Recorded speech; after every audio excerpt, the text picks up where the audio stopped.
Hello बच्चों।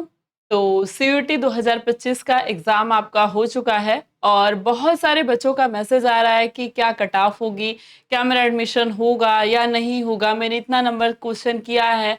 क्या आपको पूरा-पूरा याद है कि आपने कितने क्वेश्चन किए हैं? क्या आपको ये पता है कि आपने कितने क्वेश्चन किए हैं, उसमें से कितने क्वेश्चन सही हो जाएँगे?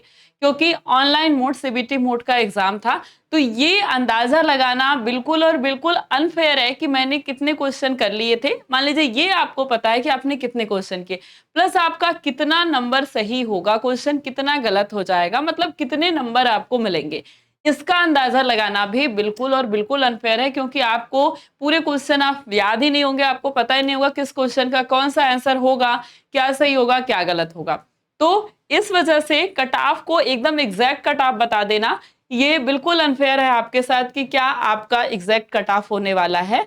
और दूसरी बात है कि अब की बार 2025 में जो एग्जाम हुआ है सीयूईटी का, उसमें बहुत सारी चीजें चेंज हुई हैं। तो कट ऑफ हम देखते हैं डिपेंड किस पर करता है। कट ऑफ जो डिपेंड करता है पेपर के पैटर्न पर। पहली चीज होती है पेपर का पैटर्न, जो अब की बार बिल्कुल अगली बार से 2024 से 2023 से बिल्कुल चेंज था। क्योंकि इसके पहले जो पेपर थे 60 नंबर 50 क्वेश्चन आते थे, 40 करने होते थे। अब की बार 50 में 50 आपको करना हुआ और आपका घंटा था 1 घंटा। उस बार भी यही था लेकिन 40 क्वेश्चन थे, ठीक है। और नंबर आपको हर सब्जेक्ट के 250 मार्क थे। और दूसरी बात तो ये थी 250 मार्क्स थे, तो उसी हिसाब से आपकी कट ऑफ भी बनेगी। और दूसरी चीज था सिलेबस रिड्यूस हुआ था आपका, ठीक है। सिलेबस भी कम हो गया था बाकी कई सब्जेक्ट्स में, तो इससे आपको फायदा मिला था, आपने कम समय में ज्यादा अच्छे तरीके से पढ़ाई की। और तीसरी जो बात चेंज हुई वो थी सीबीटी मोड। आपका एग्जाम जो था सीबीटी मोड में हुआ और इस एग्जाम के सीबीटी मोड में होने की वजह से आपको एक सबसे नई चीज से सामना करना पड़ेगा, वो है नॉर्मलाइजेशन। और ये नॉर्मलाइजेशन की प्रक्रिया बिल्कुल अनफेयर होती है क्योंकि इसमें 100% आपके साथ जस्टिस हो ही नहीं सकता, इसका अंदाजा लगाया ही नहीं जा सकता। तो इसमें होगा आपके नंबर में नॉर्मलाइजेशन क्योंकि पेपर बहुत सारे शिफ्ट में हुए हैं।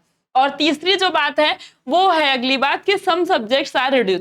बहुत सारे सब्जेक्ट जो है वो रिमूव किए गए हैं, मतलब जो आपको लॉ वाले सब्जेक्ट जैसे कई सब्जेक्ट रिमूव किए गए, तो जो आपको वहां पर पढ़ना था वो आपको नहीं पढ़ना था, वो आपने नहीं पढ़ा। तो इसके पहले जो 5 पेपर पे आपका कट ऑफ बनती थी वो अब नहीं बनेगी, ठीक है। तो इस वजह से पहले के कट ऑफ को सीधे सीधे देख लेना और उससे अंदाजा लगा लेना ये गलत है क्योंकि उसके पहले आप कई कई यूनिवर्सिटी जो है 3 सब्जेक्ट को ही चूज करती है। 250 नंबर नहीं थे हर सब्जेक्ट में, लेकिन अब की बार हर सब्जेक्ट में 250 नंबर ही है।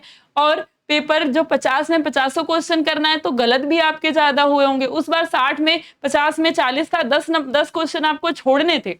तो 10 क्वेश्चन जो आपको छोड़ने थे वो आपको पहले से पता था मुझे नहीं आ रहा है, लेकिन अब की बार अगर 50 में 10 नहीं आ रहा होगा तो आप उन 10 क्वेश्चन को नहीं कर पाएंगे, वो आप अपने आप ही छोड़ के आएंगे। लेकिन उस पे जो बाकी बच्चों को अगर वो आ रहा होगा तो वो आपसे आगे निकल जाएंगे। तो इस तरीके से अब की बार जो कट ऑफ है वो थोड़ी सी इधर उधर होगी। हम प्रीवियस कट ऑफ को देख के बिल्कुल वही नहीं कह सकते हाँ उस बार 212 नंबर गया था तो अब की बार भी वही जाएगा इस सब्जेक्ट में। 250 में से 200 हाईएस्ट कट ऑफ गई थी तो अब की बार भी वही जाएगी, ये नहीं जाएगी। क्योंकि हो सकता है उस बार 200 नंबर था कि 160 कट ऑफ गई, तो अब की बार थोड़ी थी 250 में 160 ही कट ऑफ जाएगी। उस बार तो 200 में 160 कट ऑफ गई थी ना। तो ये आपको पता लगाना बहुत जरूरी है कि 200 नंबर में कट ऑफ बनी थी या 250 नंबर में कट ऑफ बनी थी, 5 सब्जेक्ट थे, 4 सब्जेक्ट थे, 3 सब्जेक्ट थे, किस तरीके से कौन सी यूनिवर्सिटी में एडमिशन होता है। और दूसरी बात है कि कट ऑफ डिपेंड किस पर करती है। तो कट ऑफ डिपेंड करती है डिफिकल्टी या पेपर पे, कि पेपर की डिफिकल्टी कितनी थी आपके सब्जेक्ट में, या आपके जो आपका शिफ्ट था उसमें पेपर किस तरीके का आया था, या पूरा होल ले तो 2025 का पेपर किस तरीके का आया था, 2024 2023 का पेपर कैसा आया था। तो पेपर की डिफिकल्टी मेरे हिसाब से इस बार जो हुआ था वो कम ही थी, ठीक है, पिछली बार से बढ़ी नहीं है। पेपर की डिफिकल्टी कम ही थी, ऐसा नहीं था कि इस बार बहुत ज्यादा डिफिकल्ट पेपर आ गया।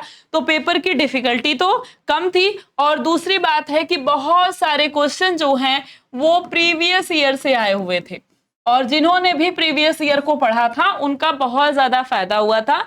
पेपर नॉर्मल ही था, ऐसा नहीं है कि बहुत टफ था। और हर पेपर का पैटर्न ही होता है कि 50% जो चीजें होती हैं वो नॉर्मल होती हैं, 30% बिल्कुल हलवा होता है और 20% जो है वो टफनेस होती ही होती है।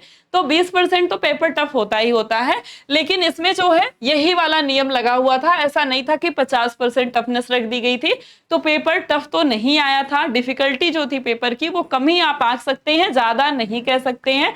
और प्रीवियस ईयर से बहुत ज्यादा क्वेश्चन आए थे, उसी तरीके के क्वेश्चन आए थे, तो इसलिए भी ऐसा हुआ था। और दूसरी बात कि हमने पूरे क्वेश्चन को देखा ही नहीं था, हमारे पास भी पूरे क्वेश्चन नहीं आए, हर शिफ्ट के 2-4-10 क्वेश्चन भी नहीं आए, क्योंकि बच्चे स्टार्टिंग में 2-4 शिफ्ट में भेजते हैं, उसके बाद सब ठंडा हो जाता है। तो इस वजह से हम भी बहुत ज्यादा अंदाजा नहीं लगा सकते कि सीयूटी का कट ऑफ कितना जाएगा या फिर एग्जैक्ट कितना हो सकता है। हम बस थोड़ा सा अंदाजा लगाया जा सकता है। और इसके बाद बेस्ट यूनिवर्सिटी की भी बात होती है। बेस्ट यूनिवर्सिटी में आपकी आती है बीएचयू, और दूसरे नंबर पे आती है डीयू, तीसरे नंबर पे जेएनयू, और उसके बाद आती है एयू। तो ये जो यूनिवर्सिटी है इन्हीं में बच्चे ज्यादा से ज्यादा एडमिशन लेना चाहते हैं।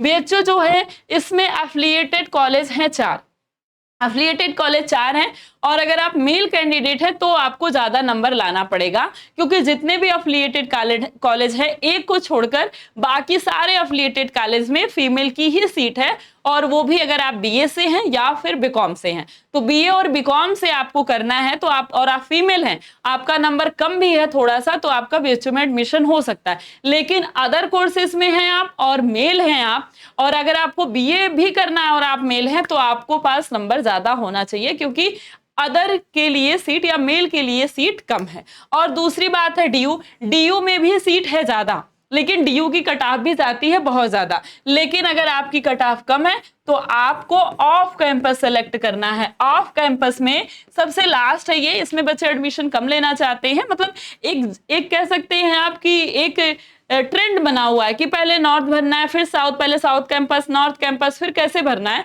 और लास्टली बच्चे जब कुछ नहीं मिलता तो ऑफ कैंपस में जाते हैं। तो थोड़ा सा अगर नंबर कम है तो ऑफ कैंपस के लिए। जेएनयू में आपको पता है कि फॉरेन लैंग्वेज ज्यादा चलती है, तो फॉरेन लैंग्वेज में वहां बहुत ज्यादा कट ऑफ जाती है। और उसके बाद एयू। अब इसका मतलब है कम नंबर पे अगर आपको अच्छी यूनिवर्सिटी चाहिए तो वो एक ही है, एयू।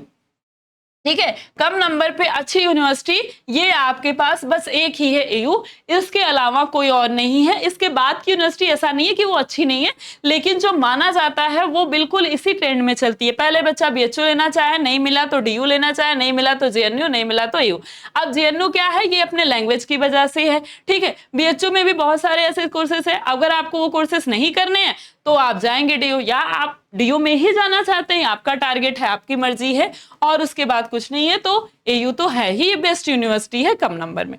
अब इसके बाद अगर मैं निकल कर आऊं फाइनल कंक्लूजन में, तो इसमें बहुत ज्यादा इस यूनिवर्सिटी की जो कट ऑफ होती है ना, इसकी जो कट ऑफ होती है ये बहुत ज्यादा चेंज नहीं होती है, बहुत ज्यादा चेंज नहीं होती है। बीएचयू तो बिल्कुल भी नहीं, हाईएस्ट नंबर पे आती है, और इसमें 3 ही सब्जेक्ट होते हैं आपके, जो भी आपका डोमेन सब्जेक्ट होगा वही होता है इसमें। ठीक है, और इस बाकी में लैंग्वेज चलता है। ठीक है, तो बहुत ज्यादा इसकी कट ऑफ में चेंजेस नहीं होती हैं। तो ये जो बेस्ट यूनिवर्सिटी है इनकी कट ऑफ बहुत ज्यादा चेंज नहीं होती, इस बात का आपको ध्यान रखना है।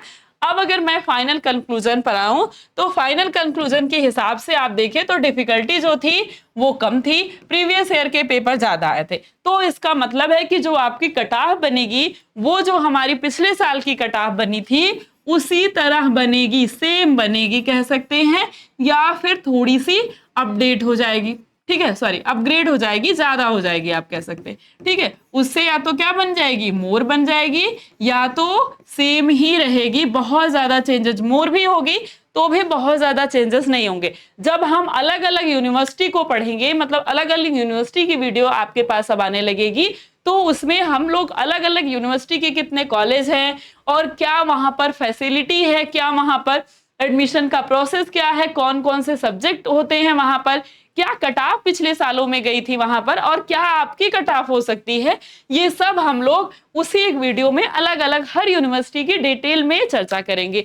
और ये जो हमारा फाइनल कंक्लूजन है, अगर आप कहें तो आपको एग्जैक्ट तो मिल जाएगा, मतलब नंबर देने के लिए तो मैं दे दूं, कि हाँ वो तो थोड़ा बहुत इधर उधर चेंज करके पिछले साल से आपको नंबर मिल सकता है, लेकिन अगर कंक्लूजन में बात करें वो हम हर यूनिवर्सिटी के साथ वो उसको हम जाएंगे कि उसका नंबर थोड़ा बहुत कम करके आपको दिया जाएगा, लेकिन इसका मतलब है आपको सिर्फ बहकाना।